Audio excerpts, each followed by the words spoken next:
Hi friends, நம்ம இன்னைக்கு இந்த வீடியோவில் நம்ம குன்னிமுத்து செடி நட்டிருந்தேன்னு சொன்னேங்களா, நான் நட்டதில்லை, அது தானாக முளைச்சி வந்தது. ஸோ அதில் வந்து ஒரு காய் வந்து நல்லா மெச்சூர்ட் ஆகிருக்கு. ஸோ அதை பறிக்கலான்னு உள்ள ஐடியாவில் தான் இன்றைக்கி வீடியோ எடுத்துருக்குறோம். ஸோ அதில் பார்த்தீங்கன்னா 2 காய் அதில் பிடிச்சிருந்து, அதில் ஒரு காயில் இருக்க சீடை கூட ஏதோ அணில் ஏதோ வந்து கடிச்சிருக்குன்னு நினைக்கிறேன். ஸோ அதில் இருக்க சீடுமே போயிடுச்சு. ஸோ இன்னொன்றில் வந்து நமக்கு வந்து கரெக்டாக அந்த குன்னிமுத்து இருக்குது.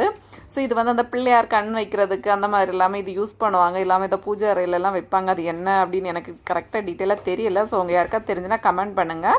ஸோ இன்றைக்கி பார்த்தீங்கன்னா நமக்கு வந்து ஒரு 4 சீடு கரெக்டாக கிடச்சிருக்கும். இதுக்கு முன்னாடி ஒரு வாட்டி பறிச்சிருந்தேன். ஸோ அந்த சீடுமே நாம் வந்து சேவ் பண்ணி தான் வச்சுருக்குறோம், பூஜை அறையில் தான் வச்சுருக்குறோம்.